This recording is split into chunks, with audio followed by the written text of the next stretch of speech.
Bonjour tout le monde, aujourd'hui on va s'intéresser au carrefour hollandais. Je fais cette vidéo suite au sujet publié par Biclou du Parisien qui présente le top 3 des meilleurs aménagements cyclables. Et c'est ce petit passage qui m'a fait tilter. Des carrefours comme celui-ci, depuis peu, il en existe quelques-uns en région parisienne.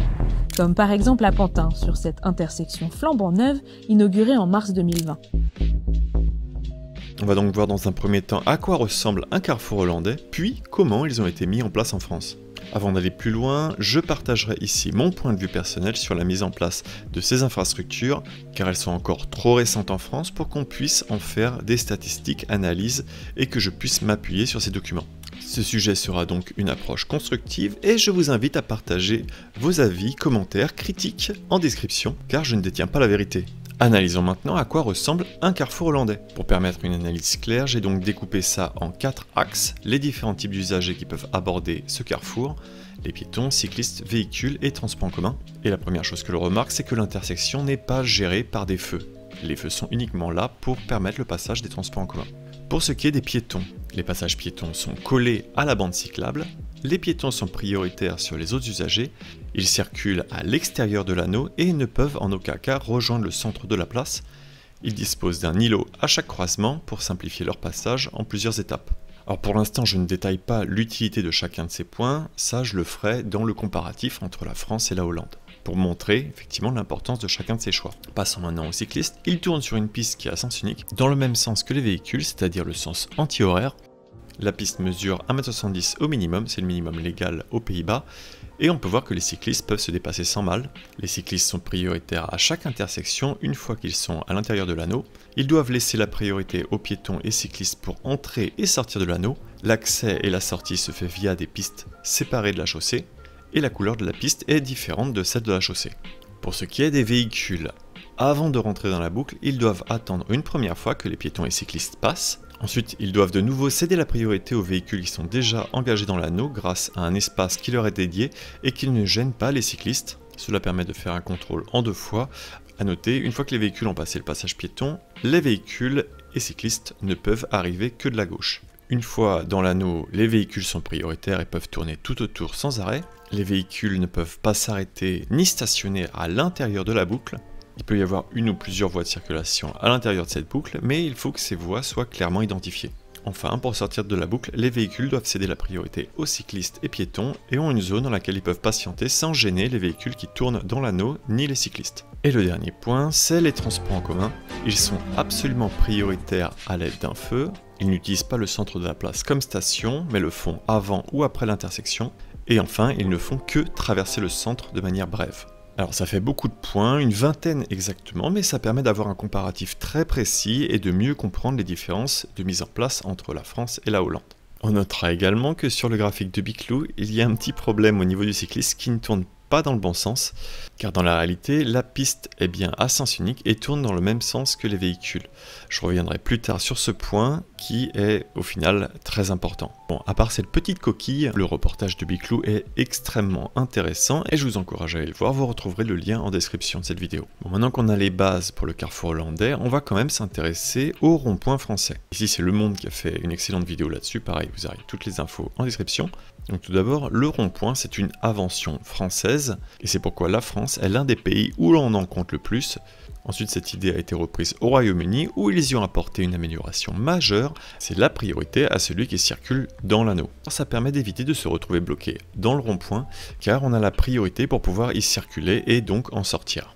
L'avantage du rond-point, c'est aussi qu'il fluidifie la circulation, contrairement à des feux, mais cela fonctionne principalement quand la circulation est faible. Il ne permet pas de gérer de grands flux. Enfin, cela diminue les risques d'accident, car aux abords des ronds-points, la vitesse est moins importante, et cela diminue également les points de conflit possibles. Ça, c'est un point que je développerai un petit peu plus tard. Et pour savoir pourquoi maintenant il y en a partout en France, je vous laisse aller voir la vidéo du Monde. Alors voilà, maintenant on a la France et la Hollande. Qu'est-ce qui se passe quand on mixe les deux ?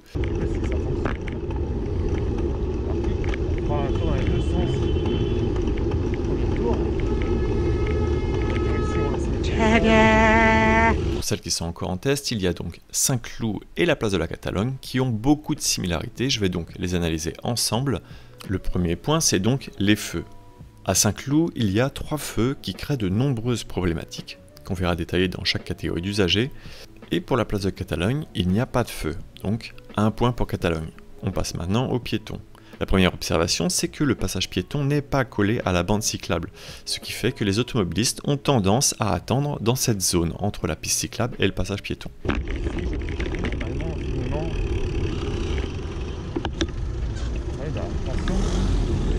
Voilà, après ça, on voit qu'ils sont sur la boucle. Et ça, c'est une chose qui est observée aussi bien sur Catalogne que sur Saint-Cloud. À plusieurs endroits sur Saint-Cloud, les piétons doivent se décaler pour aller sur le passage piéton. Ils ne peuvent pas suivre la piste cyclable tout autour de la place. Et ça, c'est principalement à cause des 2 feux qui sont aux abords de ce carrefour. On peut d'ailleurs voir certains piétons couper au cours en suivant la piste cyclable. Donc dans les 2 cas, il faudra ici rapprocher le passage piéton de la piste cyclable pour empêcher cette attente au milieu des 2. De plus, maintenant, les piétons sont protégés par l'anneau des cyclistes. Enfin, il faudrait supprimer ces 2 feux aux abords de la place de Saint-Cloud et repenser le passage des piétons. À Saint-Cloud, en dehors des feux, c'est bon, les piétons sont prioritaires.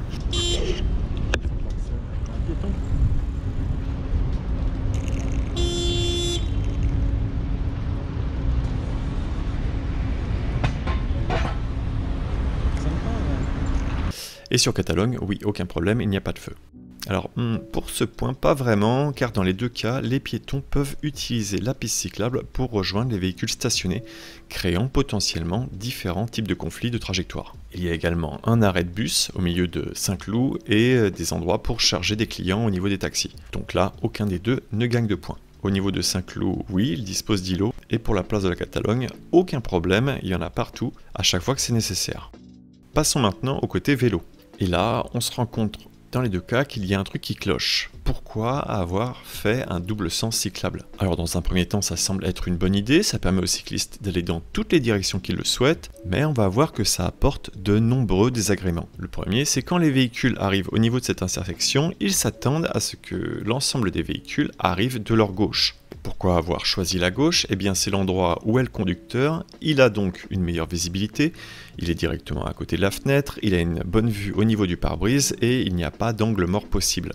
Le fait de permettre à des cyclistes d'arriver de leur droite ajoute un contrôle supplémentaire et des potentiels angles morts créés par la présence, par exemple, d'un passager ou l'habitacle du véhicule. Et c'est le même problème pour les cyclistes entre eux, car à l'arrivée et à la sortie de la boucle, ils doivent se couper la route, chose qui ne peut pas arriver dans un sens unique. La création d'un sens cyclable prend également beaucoup trop de place, et on peut voir que cet espace serait utile pour permettre aux véhicules d'attendre à la sortie de la boucle. Le seul inconvénient que je vois à la mise en place d'un sens unique, c'est que cela rajouterait une distance aux cyclistes qui souhaitaient tourner à gauche. Mais le fait qu'il tourne sans arrêt et qu'il soit prioritaire à chaque intersection ne rajoute pas de temps que ça. Par exemple, sur la place de Catalogne, cela rajoute 20 secondes, ce qui est 6 fois moins qu'attendre à un feu rouge. Et sur la place de Saint-Cloud, environ 35 secondes, mais ça peut être altéré par le feu, qui peut être rouge ou non. Et au final, ça en fait un tout petit inconvénient par rapport aux précédents points énumérés. Mais encore une fois, c'est mon avis. N'hésitez pas à partager le vôtre. Ensuite, au niveau de la largeur, eh bien, vu le double sens cyclable créé, la piste est trop large, elle devrait être légèrement réduite. Ouais, c'est certainement la seule fois que vous m'entendrez dire ça, et c'est dans le scénario où on garde un sens unique cyclable. Pour le fait que les cyclistes soient prioritaires à chaque intersection au niveau de la place de la Catalogne, il n'y a aucun problème. Et pour Saint-Cloud, il y a la présence d'un feu à l'intérieur du carrefour et un feu au niveau d'un passage piéton un petit peu plus loin, ce qui envoie une mauvaise information parce que les automobilistes pensent ici qu'ils sont prioritaires. D'ailleurs, je me suis fait couper la route alors que le véhicule normalement devait céder le passage. Et il y a bien la présence d'un panneau et du marquage céder le passage. Mais le feu juste avant, comme je disais, envoie une mauvaise information. Sur le point de la priorité pour entrer et sortir de l'anneau, aucun problème, même si cette boucle à double sens crée un petit peu de complexité. Sur Catalogne, l'accès à la boucle et la sortie se fait sur des pistes simples, des pistes à double sens cyclable, c'est donc ok, même si le double sens cyclable, c'est pas idéal. Mais ça, je ferai un sujet spécial là-dessus. Et pour Saint-Cloud, malheureusement, il n'y a pas de continuité cyclable sur de nombreuses sorties. Voilà. Enfin, pour la couleur de la piste, eh bien dans les 2 cas, il y a juste des petits vélos, ce qui n'est pas suffisant pour indiquer le passage des cycles. Un revêtement différent ou une couleur différente serait la bienvenue. En résumé, pour corriger ça, eh bien on commence par la mise en place d'un sens unique cyclable, on rapproche le passage piéton à côté des pistes, ça sera déjà beaucoup plus clair pour tout le monde, et on met en valeur la piste, et enfin on supprime les feux. Passons maintenant au véhicule. Ici, on se retrouve avec deux problèmes, entre le passage piéton qui est séparé de l'espace cyclable et la piste cyclable qui est en double sens, ce qui donne envie aux automobilistes d'aller attendre sur le passage piéton pour pouvoir s'engager. Il faut donc simplifier cette première étape en réduisant cet espace, ce qui permettra également d'améliorer la visibilité des véhicules. Au niveau de la priorité pour accéder à l'anneau. Alors ici c'est le cas dans les deux carrefours, le véhicule qui a cédé la priorité aux piétons et cyclistes doit de nouveau céder la priorité aux véhicules qui circulent dans l'anneau. Mais il y a un problème car cet espace n'est pas suffisant pour les camionnettes et véhicules un petit peu longs qui attendent malheureusement dans la piste cyclable, gênant ainsi la circulation des cyclistes. Alors une fois dans l'anneau, effectivement, sur la place de Catalogne, aucun problème, les véhicules sont prioritaires sur chaque intersection, mais pour Saint-Cloud, on se retrouve face à deux problèmes. Le premier, c'est un feu qui est dans le carrefour, et le second, c'est un feu qui est à l'abord du carrefour, qui posait également un problème pour les cyclistes. Et bien là, c'est la même chose pour les véhicules. Certains véhicules qui viennent d'avoir le feu vert refusent la priorité à ceux qui sont déjà dans l'anneau. Puis ça reste quand même très étrange de faire un arrêt en plein milieu du rond-point. Pourquoi faire simple quand on peut faire compliqué? Sur le point du stationnement ou de l'arrêt dans la boucle, eh bien là c'est une très grosse différence avec la Hollande. Les véhicules ont le droit de stationner en créant ainsi de superbes angles morts. Alors aussi le problème c'est dès qu'il y en a un qui stationne, eh bien il y en a d'autres qui vont stationner à des endroits qui ne sont pas forcément prévus pour, augmentant ce risque d'angle mort, parce qu'il ne faut pas oublier ici qu'en plus les cyclistes circulent dans les deux sens de circulation, ce qui veut dire qu'à chaque angle il faut bien dégager la visibilité. Maintenant pour circuler autour de la boucle, et bien sur la place de Catalogne il y a une voie qui peut se transformer un petit peu en deux voies, c'est pas très clair, le fait de l'indiquer clairement avec des pointillés serait un gros plus, et c'est à peu près la même chose sur la place de Saint-Cloud. La présence de flèches serait aussi un plus pour indiquer par exemple que l'on continue à tourner au centre ou que l'on va sortir à chaque intersection. Enfin, pour sortir de la boucle, il y a une petite zone d'attente, mais elle est souvent pas assez grande pour pouvoir permettre aux véhicules de stationner sans gêner ceux qui sont déjà présents dans la boucle. Ou en tout cas, l'indication de la boucle n'est pas assez claire. Ensuite, il y a les véhicules stationnés qui bloquent la visibilité sur les piétons et sur les cyclistes qui circulent dans la boucle extérieure et qui compliquent la sortie de cette boucle. Il faut donc ajouter des séparateurs physiques tout au long de cette boucle des véhicules pour déjà empêcher certains scooters et autres véhicules de sortir parce que ça peut créer ce genre de situation. Et enfin, clarifier l'espace d'attente pour les véhicules car là, ils se retrouvent systématiquement à attendre sur la piste cyclable, bloquant le passage des cyclistes. Et le dernier point, c'est les transports en commun. Donc dans les deux cas, ils ne bénéficient pas d'un passage prioritaire à l'aide d'un feu. Au niveau de Saint-Cloud, il y a des arrêts de bus qui sont dans l'anneau et qui permettent donc de charger et décharger des passagers. Ces passagers doivent donc traverser la piste cyclable pour rejoindre l'extérieur de la boucle. Et ces bus stationnés créent également un manque de visibilité et des dangers supplémentaires. Les bus ne traversent donc pas simplement la place, ils s'y arrêtent. Et c'est quelque chose de vraiment typiquement français parce qu'on peut retrouver également ce cas de figure au niveau de la Courneuve où le tram passe au milieu et donc ils ont décidé d'aménager une station au milieu de la place, créant ainsi de nombreuses problématiques au niveau des piétons qui vont traverser le centre de la place pour pouvoir rejoindre ce tramway, des fois en se précipitant parce qu'ils n'ont pas envie de le louper. Alors qu'il serait possible d'installer une station en amont et en aval de ce carrefour. Et c'est la même chose pour la place de Saint-Cloud où il est possible d'installer des stations avant et après. Donc vous l'avez compris, aménager le centre de la place n'est pas forcément une bonne idée. Autant réduire la place de ce centre et plutôt aménager le pourtour. Donc voilà les problèmes que l'on rencontre principalement sur ces aménagements temporaires. Et maintenant après toute cette analyse, on va donc s'attaquer à ce carrefour, le carrefour de Pantin, qui était à la base de ce sujet et qui a été annoncé par un peu tous les médias comme le carrefour hollandais. On va donc maintenant pouvoir faire une comparaison claire, car c'est le dernier aménagement qui a été réalisé et livré en 2021. Premier point, les feux sont toujours présents sur l'intersection. Ce n'est donc pas un carrefour à la hollandaise. Mais bon, maintenant on va détailler tous les autres points, voire toutes les autres problématiques sur ce carrefour. Pour ce qui est des piétons, on remarque la même problématique que sur tous les autres aménagements, c'est-à-dire qu'il y a un espace entre la voie cyclable et le passage piéton. Bon, ici c'est moyennement problématique étant donné que l'intersection est gérée par des feux. Ensuite, les piétons ne sont pas prioritaires étant donné qu'il y a des feux. Les piétons circulent bien à l'extérieur de l'anneau et ne peuvent à aucun moment couper la route des cyclistes, donc ça c'est bon. Et on remarque que les piétons ne disposent pas d'îlots à chaque intersection, permettant de leur simplifier le passage en toute sécurité. Passons maintenant aux cyclistes.